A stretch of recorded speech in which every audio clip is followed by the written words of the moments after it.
me briefly and who I am and why I do what I do, some context for the problem that I'm working on, the two problems that I'm trying to address with my dissertation, and then some of the work I do on environmental justice at Stanford, and would love to hear more about what you guys are up to and your interest in all that. First, environmental justice can mean many things. I like to define it broadly in the class that I teach in the winter. For my dissertation, I'm focusing more explicitly on environmental racism and the intersection with environmental classism. Environmental racism is this, I'm not going to read this out loud, but this is a definition from Benjamin Davis, the executive director of the United Church for Christ, who put out one of the first studies of looking at disparities in exposure to toxics by race. Robert Bullard offers this definition. Robert Bullard is actually, this is his title, distinguished professor. He's very much a distinguished professor studying environmental justice, currently at Texas Southern University. So the words that I wanted to highlight here are policy, practice, directive, the focus on policy. This book that just came out a couple months ago, How to Be an Anti-Racist by Ibram X. Kendi, really centers the role of policy in defining what racism is. So Dr. Kendi doesn't talk about environmental racism in his book. This is a memoir, would recommend it. But here talking about space racism, I feel like we can adapt this definition for our purposes for environmental racism. So a powerful collection of racist policies that lead to resource or exposure inequity between racialized spaces or neighborhoods, the elimination of certain racialized spaces. Sorry, for that he's talking about places like El Centro Chicano or something like that. That's opposed with anti-racism, which is a collection of anti-racist policies that lead to racial equity between integrated and protected racialized spaces, so acknowledging, honoring the existence of those spaces. Not going to get too into that right now, but I do want to just talk about the different forms of racism and why it applies to environmental justice, at least this narrow part of environmental justice. Racism, according to Dr. Kendi and other scholars, takes several forms. It can be assimilation, so saying that a group is culturally or behaviorally inferior and must be developed in order to become equal to whatever group is at the top. And then segregation, saying that these are inherently different groups and cannot be brought together. And an anti-racist is someone who is expressing the idea that racial groups are equals, and means developing and supporting policy that reduces racial inequity. So now I'll talk a little bit about me. Those are some heavy definitions. This is my home. This is Guadalupe in the Pomo Dunes. We drive down the coast about 4 hours. This is what you find. Close to Pismo Beach, San Luis Obispo, Santa Maria. I'm Chicano, and I'm a blend. My heritage is a blend of Chicano and Ashkenazi Jewish identities. My family on both sides has faced assimilation, has faced segregation. And I grew up in an area that faced a lot of issues with environmental degradation that disproportionately impacts people of color. And the other things I wanted to say about myself, because I took notes because I knew again, I'm not trying to make this about me, it's about the work. But just so you know a little bit more about me, so I did my undergrad at UC Davis in ecology. I got a master's in environmental science at Yale before coming here. Between that, I did some environmental education work around California, so working with school children in the outdoors. After Yale, I spent a year in Mexico studying mercury mining, the connections with artisanal gold mining in Peru. If you went to my last talk in the spring for Hard Earth, I talked about the mercury trade and all that. I talked about mercury for days, but not this day. And then I came here to Stanford. I did a master's in epidemiology, and I'm in the EIPER program. So I'm an environmental epidemiologist. I study which means I study how things in the environment, contaminants in the environment, hazards in the environment affect health outcomes. Of course, that is inherently and intricately tied to environmental inequities and exposures. So I view that as closely related to the work that I do. Hence, part of my dissertation focuses on environmental justice. Just to talk a little bit more about where I come from. This is a Phillips 66 plant. This is in my hometown of Napomo, California. It's they process crude oil from the Santa Maria Valley next to where I grew up. It's been operating for decades, and I remember guys from this factory coming into my elementary school and doing enrichment activities with the students. I also remember growing up with oil spills. I remember growing up with oil spills in some of the beaches nearby, affecting the people in these communities. And this is Santa Barbara, which is close also to where I grew up. This is one of the areas, this is the offshore oil drilling that's in Santa Barbara. If you drive down the 101, you can't miss it. And this is what set off the environmental movement, by some definitions, the mainstream environmental movement in the 1960s and 70s with a major oil spill out there. So I grew up in an area really impacted by oil. And let me just visualize that a little bit more for you. So there's Napomo up top. Santa Maria is the town next to where I grew up, where my parents worked for many years. Guadalupe, the dunes I showed you are over here. Light. So the dunes I showed you are right over here. And then we have these different communities where you can see there's been intensive drilling. This is data on the locations of oil and gas wells. The wells in gray are abandoned and plugged. Some of them have been abandoned and plugged for decades and decades and decades. The ones in green are still active, and the ones in red are idle, and the purple ones, I forgot when I looked it up this morning, I don't remember what that is. Guadalupe is 88% Latinx. Santa Maria is 70% Latinx. Napomo is 40% Latinx. Orchid happens to be majority white community. So I grew up in an area where I remember seeing at the side of the road oil and gas wells pumping, and not really thinking twice about what it might be doing to my community and my family. That's not the case anymore, because this is what I study now. I also study other things. I study mercury pollution in the Amazon. I study wildfire smoke and how that affects people. I also study oil and gas drilling and how that affects people. So just a context for Californian oil and gas. Many people, when I talk to them, have not heard of drilling for oil in California. California is the fourth leading oil producer in the US right now. The US is the leading oil exporter, or leading oil producer in the world currently.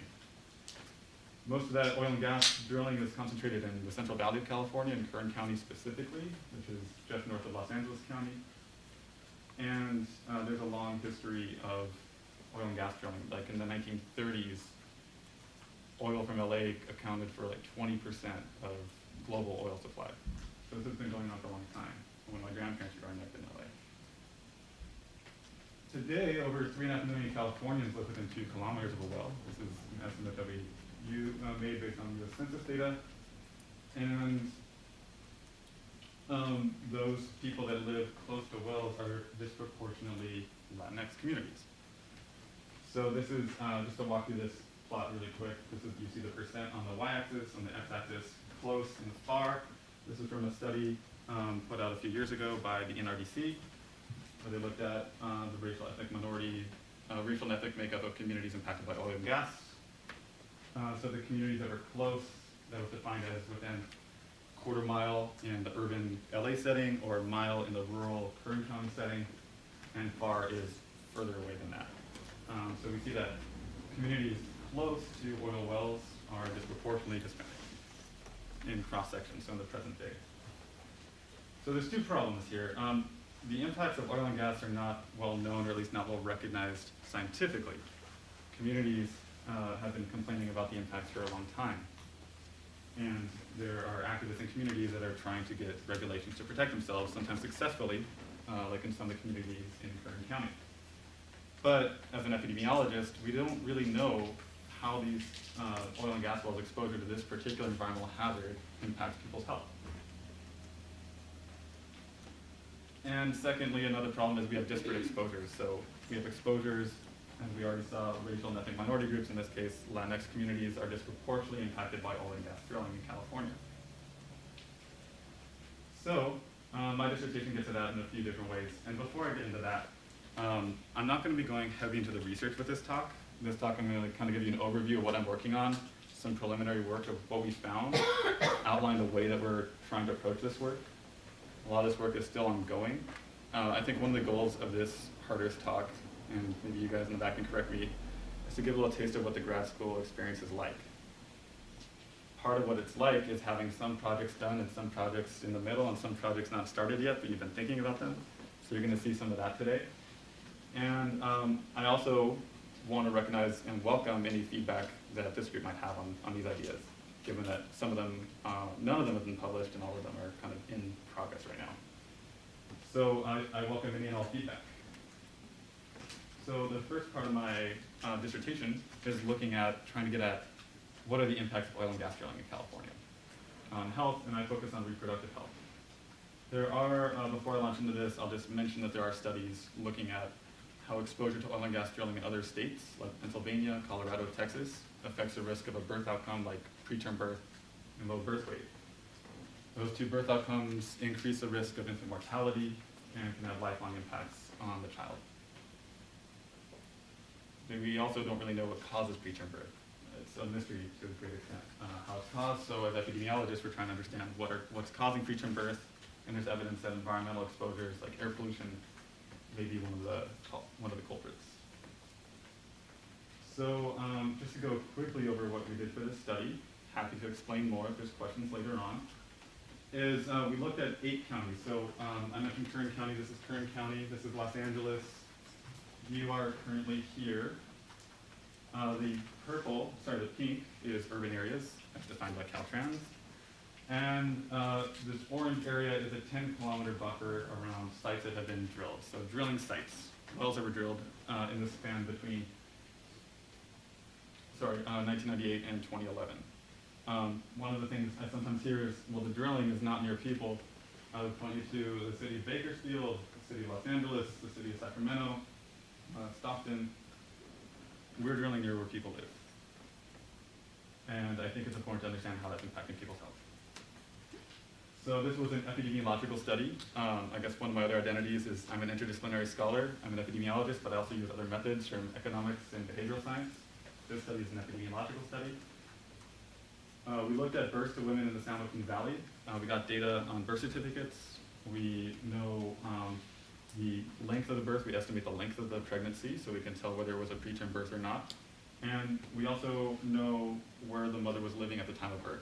Obviously, that's highly sensitive information, so we work in a very protected server. It's confidential, but allows us to get a sense of how much, knowing where the mother was living at the time of birth, and knowing where the wells were drilled, which we also know, we can assess how much each birth was exposed to oil and gas drilling during pregnancy, and get a sense of who was the most exposed to oil and gas drilling sites. And then we compare the women that were most exposed to oil and gas drilling during their pregnancies with women that were not exposed, and then we use a statistical model, in this case a logistic regression model, adjusted for things like race and ethnicity, educational attainment as an indicator of socioeconomic status, the age of the mother, and whether it's her first birth or not, all factors that have been previously associated with preterm birth, to try to isolate the effect of exposure to oil and gas drilling. Again, happy to go more into that because this is just a broad overview. And this is the results, some of the results from that study, which we're about to submit to a journal. So this plot is showing you, in the x-axis we have 3 different categories for gestational age. You can think of this as a very early preterm birth. The birth at 20 weeks is very early. Birth at 20 to 31 weeks, and a birth at 32 to 36 weeks. If you're born before 37 weeks, that's a preterm birth. We look at it as different categories because we think a birth in the very preterm category might have a different cause than a birth in the late preterm birth category. A birth at 36 weeks may not be the same as a birth at 21 weeks. So we divide the births into these different groups. We assess exposure. I'm happy to talk about how we did that, but just for the purposes of today, we determined who was the most exposed, and we compared, like I said, those most exposed with unexposed births. And then we get this odds ratio. The odds ratio says for women that were exposed, the most exposed, to what extent are you more likely to have, or the odds increase of having a preterm birth? So, to try to put this, I think, in plain English, and let me know if I didn't do a good job, because I want to do a good job of this. For a birth at 20 to 27 weeks, your odds are 1.2 times higher of having a preterm birth as opposed to women that were not exposed to oil and gas drilling. This is this line here represents the 95% confidence interval, so you can see it's pretty wide compared to the other ones, which means we're less confident with that answer, but we have evidence suggesting that. This line represents 1, an odds ratio of 1. If you have an odds ratio of 1, that means that you don't have any change in risk. Your odds are the same, whether you're exposed or not. So for example, if this dot was on 1, then we would not see any effect, any association. If the 95% confidence interval crosses 1, then we say it's not a significant effect. If the 95% confidence interval and the point estimate are on either side of 1, then we say we have a significant effect. Either a significant increase in risk or a significant decrease in risk if you're below that line. You just had FU 101. So we're seeing a significant, statistically significant increase in the odds of a preterm birth for women that live close to these wells while they're being drilled. And this is the first study to find this in California. Why that matters, I'll get to later. And the other thing I want to mention is we're looking at this in other ways. There's many things that may be different about the women that were exposed and women that were not exposed. We can adjust for some of those things statistically. We can also use a quasi-experimental method. What do I mean by that? We try to find a natural experiment. For example, the next iteration of this study, we're going to look at births to the same individual woman, and let's say that she was exposed in one pregnancy and unexposed in another pregnancy. There's many things that will not change about her between those two pregnancies. And then when we do our analysis, we don't have to worry about the things that don't change. We only have to worry about the things that do change. I'm seeing some faces I don't know. Again, this is not supposed to get technical into that stuff, but what I'm trying to say is we're going to do more work on that to try to get an answer that we feel we can support strongly. The next line of work that I'm doing on my dissertation is looking at disparities in exposures to oil and gas wells. So as we already saw earlier, Latinx communities in California are disproportionately exposed when we look at the data today. This is a map of the entire US just to show we have data on oil and gas wells throughout the entire country. And this is wells that were drilled between 1955 and 2014. Why does that matter? So here's an example of oil. This is from Santa Maria, that map I showed you. This is like one of the wells right next to where I grew up. This is a permit from the 1940s. You can see it was drilled December 29th, 1943. So I guess during World War II, they're still, drilling for oil. I guess they needed it. So we have data in the 40s. We have data from wells. This is a well drilled in the 70s, I believe, and then this is a data from a well drilled in the 90s. I don't have to deal with these permits. This is just to illustrate that we have data going back a long time, telling us when and where these wells were drilled. We can use that to try to understand in the U.S. in this time span, 1955 to 2015, were oil and gas wells disproportionately sited in minority and or low-income communities. Why do we care about that? Again, I'm going to say one more time, environmental justice is many things. The distributive environmental justice of the impacts and exposure to hazards is just one aspect of environmental justice, and it's one that has been studied for close to 40 years. But one of the things that we haven't really been able to study in these settings, when we're looking at environmental hazards, is changes through time. And that's often a criticism of the body of work. Like, well, you see this today, or you saw this when you looked 30 years ago, but how do we know that this is a causal relationship? How do we know that the race is what caused this? How do we know there wasn't something else? How do we know that this, and then also, how do we know how this came to be? So maybe you're trying to put this together, but what we're hoping is with this data spanning, I think that's 60 years, I'm going to do the math on the spot, data spanning 60 years of oil and gas drilling, and also, I guess, 50 years, 1960 to 2010, of the US Census data, we can look at changes through time. So we can look at who was living next to these oil and gas wells in 1955, who was living next to them in 1965, 75, 85, up to 2015, and we can look at changes demographically. So we can describe that. And then we can also attempt, and this is where I'm going to refer back to we haven't done this yet, we can attempt to find a sort of natural experiment, a quasi-experimental setting where we can look at the composition, how the composition, racially, ethnically, and socioeconomically, again, getting at the intersectional relationship between race and class, of the composition of communities change with well siting. So for example, let's say you had an area where there was no oil drilling happening for a very long time, and then 1980, a bunch of wells were drilled there. We can look at how the racial makeup of the community before, the racial makeup of the community during, and the racial makeup of the community after. If we have many communities like that, we can start to see trends. Were the wells sited in areas that were predominantly minority to begin with? Were they sited in areas that were not, but became predominantly minority post-siting? That is something that we can get at when we have this sort of longitudinal or long-term data that we can't do when we're just looking at a moment in time. That's what we're hoping to do with this study. We're not the first to do that, but we think that we'll be able to do that pretty well with the data that we have.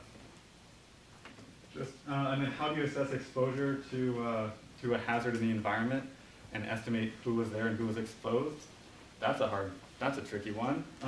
It's hard to do because, for example, the data that we have on demographics, especially going back to the 1960s, that's coming from the US Census Bureau, and that's usually reported, as some of you may know, probably all you know, at the census tract level or census block level. The definition of these tracts have changed through time. The definition of how race was defined. We started in 1960 because that was the first year you could self-identify your race. So I'm not sure I trust that from before that. So we're going to start in 1960, and that just illustrates those changes in these data through time. That will make this a fun, complicated analysis for us to pull off. And we know spatially where these census tracts are. So then we can say, okay, well, we know that this well was drilled here.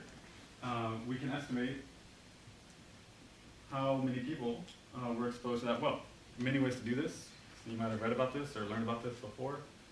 The earliest environmental justice studies would just say, well, the well's in that census tract, so that's the census tract. We'll just take the racial makeup of that census tract and say they're exposed, and all the ones around it will say that they're not exposed.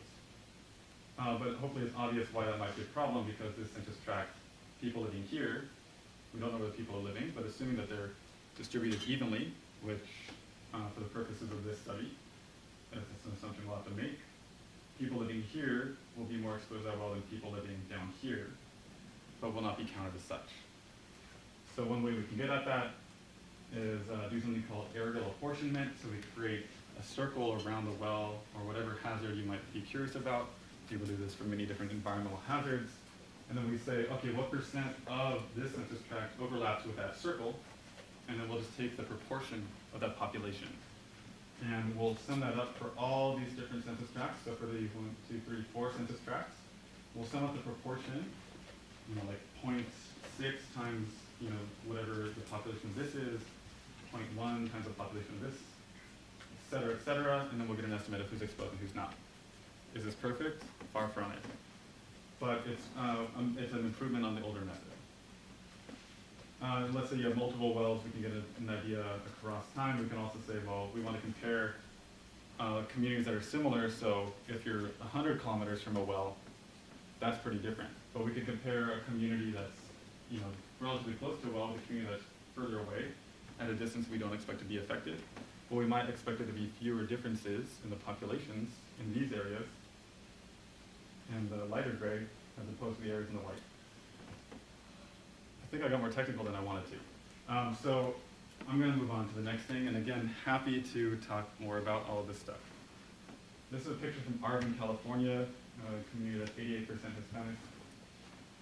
Recently passed a law that created a couple hundred yards of setback between oil and gas drilling and homes. They had to fight tooth and nail for that against the oil industry.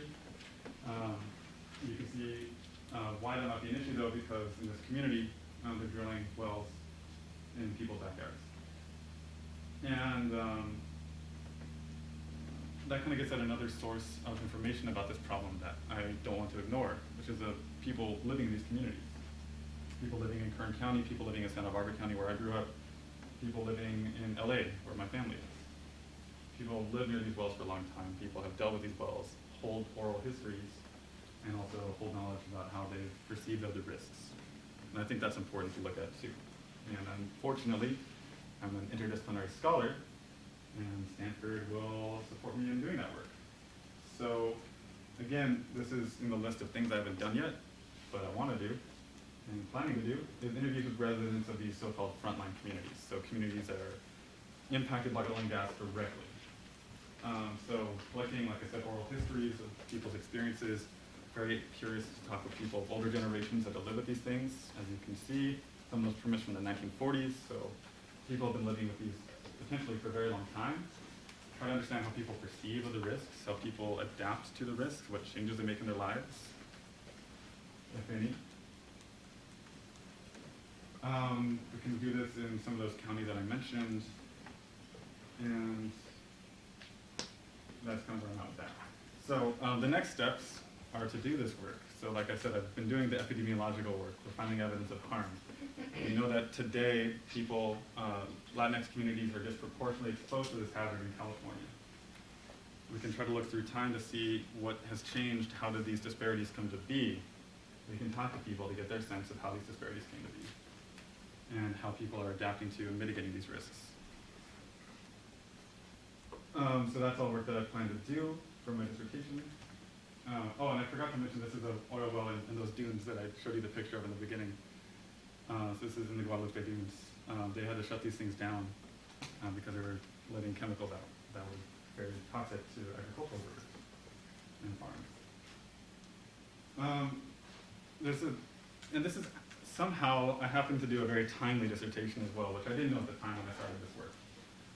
There was a large oil spill in Kern County. Gavin Newsom, our new governor, just sworn in this year, went to visit Kern County to look at this lovely flow of oil right here in a spill where tens of thousands of gallons of oil were spilled in this community. This is news from Friday. The Trump administration is ending a moratorium on oil drilling in California. So and they've opened up public lands for drilling, including in this county, in Santa Clara County, Monterey County, Santa Barbara County. It's obviously a more pro-oil regime that we're living under now than we were a few years ago. But there are, at least at the California state level, efforts to combat that. So this is a bill called AB 345 that is currently in debate, being debated by the California state legislature. And that bill would create a 0.75 kilometer setback, so about a half-mile setback between, so that means you will not be allowed to drill oil wells within 0.75 kilometers of a sensitive receptor, which means a home, hospital, what have you. This bill is facing a lot of resistance. Oil industry is very powerful here, and one of the things that people point to is the fact that there's no studies from California that show evidence of harm. So, and just to linger on that for a minute, there's no evidence of harm in California. There's evidence of harm in other states, Pennsylvania, Texas, Colorado, and I think there's evidence, if we listen to communities, of harm because they tell us they're being harmed. But in the absence of the knowledge, the default position is to side with industry and permit the drilling. It hasn't been happening. It takes 10 days to approve an oil well from the day you submit it. And if you don't approve it in those 10 days, if the California authority in charge of that doesn't approve it in those 10 days, it's automatically approved.